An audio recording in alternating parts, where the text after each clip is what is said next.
François Monboise, bonjour. Nous sommes à l'Assemblée Générale de la FEVAD. Alors, quel bilan peut-être on peut tirer de cette année pour l'association, pour la Fédération de la vente à distance et du e-commerce? Alors pour la fédération, c'est une bonne année puisqu'on a cru en termes de nombre d'adhérents. On a 450 adhérents aujourd'hui. Et pour la vente à distance aussi, c'est une année de croissance, chiffre d'affaires, 17% de croissance. 30 milliards d'euros ont été achetés à distance cette année en France, dont 25 sur Internet, puisque c'est bien évidemment Internet qui tire tout l'ensemble de la vente à distance. Alors à nouveau une croissance à 2 chiffres, une croissance presque insolente. Le commerce électronique ne connaît pas la crise? Si, je pense qu'il connaît la crise, mais on est aidé par de plus en plus de gens qui viennent sur Internet. Il y a plus d'acheteurs qu'avant. Il y a plus d'internautes d'abord et plus d'internautes qui achètent, puisqu'on a maintenant 70% des internautes qui achètent sur Internet, donc les gens ont confiance. Et puis on est aidé aussi par la progression du nombre de sites, puisqu'on a 64 000 sites marchands fin 2009.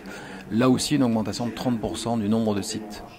Qu'est-ce qui tire la croissance du nombre de sites? C'est des petits e-commerçants ou c'est l'arrivée justement de grands noms peut-être du retail qui n'avaient pas encore fait le pas du commerce électronique?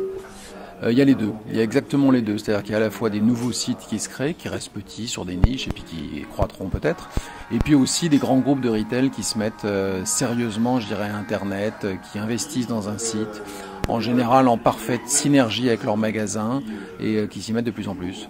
Le fameux click and mortar dont on parlait il y a une dizaine d'années? Pour les enseignes de retail, tout à fait. Elles développent toutes des sites maintenant qui sont en parfaite synchronisation avec leur magasin.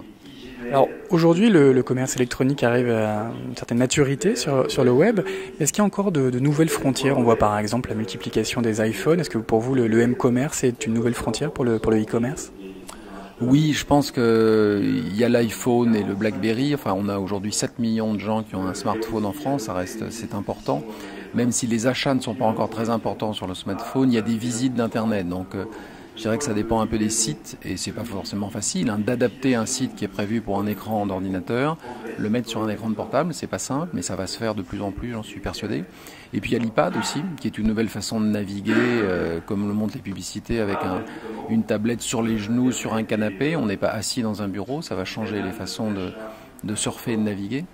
Et puis aussi, je pense qu'il y a de nouveaux secteurs industriels qui se mettent à Internet. Par exemple, le luxe. Ce mois-ci, on a annoncé que Mauboussin lançait un site, comme une marque de luxe qui lance un site Internet et un site marchand, ils l'ont annoncé. On a des marques de textiles aussi, comme Lacoste qui lance un site marchand, Ralph Lauren qui lance un site marchand. Donc de plus en plus d'entreprises qui n'étaient pas aujourd'hui sur Internet se mettent sur Internet. Pour conclure, comment est-ce qu'on pourrait définir en un mot ce qu'est la FEVAD? En un mot, c'est difficile. C'est la fédération qui rassemble tous les gens qui font du commerce sur Internet. Très bien. François Monboise, je vous remercie. Merci.